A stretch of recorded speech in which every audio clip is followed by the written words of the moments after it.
दोस्तों, क्या आपने कभी सोचा है कि एक ऐसा मुसलमान जो हमेशा सत्ता के खिलाफ आवाज उठाता है, देश के लिए कैसे ढाल बन सकता है। एक ऐसा बयान जिसने पाकिस्तान को हिलाकर रख दिया और मुसलमानों के लिए एक मिसाल बन गया। एक ऐसी सच्चाई जो भारत के गद्दारों का चेहरा बेनकाब कर रही है।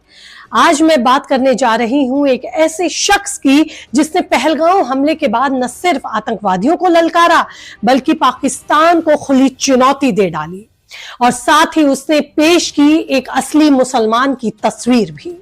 कौन है ये शख्स और लोग क्यों इसे बोल रहे हैं सनातनी मुसलमान? कैसे इसने पाकिस्तान में हाहाकार मचा दिया?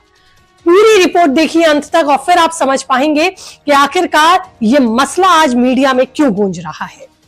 नमस्कार, आपके साथ मैं हूं ज्योति विनय कपूर। तो आज सबने देखा कि किस तरह से पहलगांव हमले के बाद भारत में ही कई लोग मोदी सरकार को घेरने में जुट गए। मोदी सरकार तो छोड़िए, सेना तक पर उंगलियां उठाई गई। आखिरकार चूक कहां हुई थी? कई लोगों ने कहा कि मुसलमान का नाम खराब करने की कोशिश हो रही है। कई लोगों ने कहा कि इस्लाम को बदनाम किया जा रहा है। लेकिन सच्चाई क्या है? और ये सच्चाई उजागर की उन्होंने अपने ही व्यवहार से। AIMIM चीफ असरुद्दीन ओवैसी ने खुलकर सरकार का समर्थन किया, सेना के साथ खड़े होने का वादा किया। विपक्षी सांसद होने के बावजूद ओवैसी ने ऐसा किया जो विपक्ष का कोई नेता करता हुआ दिखाई नहीं दिया। 22 अप्रैल 2025 को जम्मू कश्मीर के पहलगांव में हुए आतंकी हमले ने हालांकि पूरे देश को हिला दिया। 26 मासूम लोगों का कत्लेआम हुआ, धर्म पूछकर उन्हें गोली मारी गई। पूरा देश गुस्से में था, लेकिन कुछ लोग फिर भी चुप रहे। क्यों? क्योंकि हमला करने वाले आतंकी मुस्लिम थे। लेकिन ओवैसी ने अपनी चुप्पी तोड़ी। उन्होंने न सिर्फ आतंकियों को लताड़ा बल्कि पाकिस्तान का नाम मिटाने तक की बात कर दी।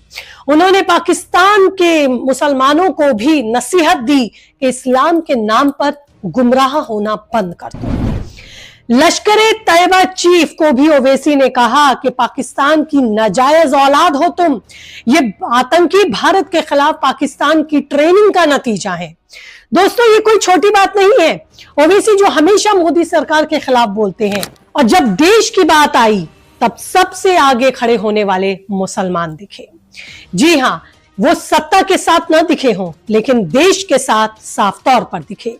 ये एक मजबूत मैसेज दुनिया को असरुद्दीन ओवैसी ने दिया। लेकिन सवाल तो ये है कि इस मौके पर कुछ विपक्षी नेता क्यों राजनीति कर रहे हैं, वो इससे बाज क्यों नहीं आ रहे?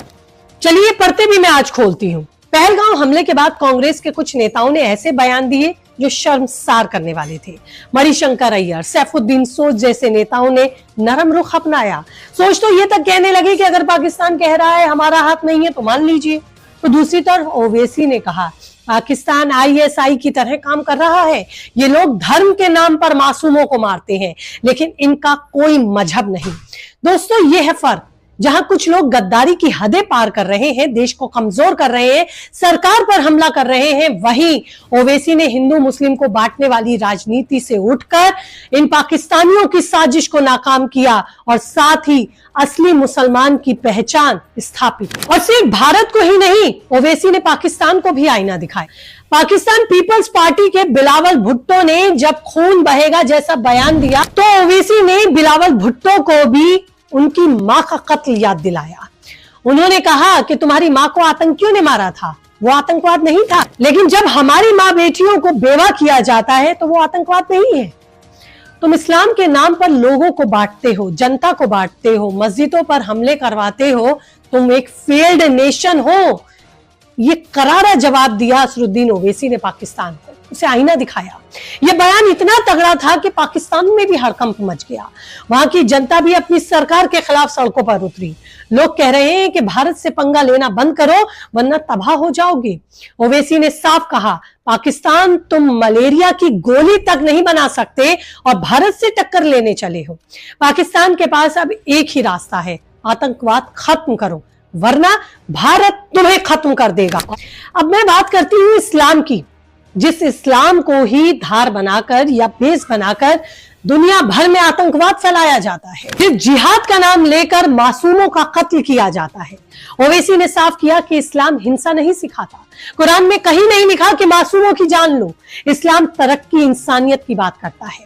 आप क्यों इस्लाम का चोला पहनकर कत्लेआम करते हो और काले कारनामे करते हो और इस्लाम को बदनाम करते हो? ओवैसी ने कहा कि पाकिस्तान के हुक्मरान इस्लाम को बदनाम करना बंद कर दे। दोस्तों, ये बात हर मुसलमान के दिल को छू गई। भारत के मुसलमानों ने भी पहलगांव हमले की निंदा की, सरकार के साथ खड़े होने की बात की, लेकिन अब सवाल ये है कि भारत अब क्या करेगा? ओवैसी ने सरकार से मांग की है कि पाकिस्तान को आर्थिक रूप से भी कमजोर करो, FATF की ग्रे लिस्ट में इसके वापस डालो। भारत ने पहले ही कई कार्रवाई करते हुए पाकिस्तान को जवाब देने की शुरुआत कर दी है, लेकिन अब वक्त है भारत का घर में घुसकर पाकिस्तान में बैठी आतंकवाद की जड़ों को हिलाना, जैसे ओवैसी ने कहा। और हाँ, ओवैसी ने यह भी साबित किया कि सच्चा मुसलमान वही है जो अपने देश के साथ खड़ा होता है, ना कि धर्म में बंटता है, ना कि धर्म के नाम पर इस्तेमाल होता है, ना कि धर्म के नाम पर कत्लेआम करता है। ओवैसी ने न सिर्फ पाकिस्तान को ललकारा, बल्कि भारत में उन गद्दारों को भी बेनकाब किया जो देश को कमजोर करने में जुटे हैं और ऐसे वक्त में सरकार को कमजोर कर रहे हैं। ये वक्त है एक होने का, आतंकवाद के खिलाफ लड़ने का। आप क्या सोचते हैं, क्या भारत अब पाकिस्तान को हमेशा के लिए सबक सिखाए? हाँ, तो इस वक्त असरुद्दीन ओवैसी दुनिया के मुसलमानों के सामने एक मिसाल बन रहे हैं। हर तरफ असरुद्दीन ओवैसी की राष्ट्रीयता और उनके एक सच्चे मुसलमान होने की चर्चा हो रही है। जिस मजबूती के साथ उन्होंने आगे बढ़कर आतंकवाद को जवाब दिया, वो वाकई काबिले तारीफ है।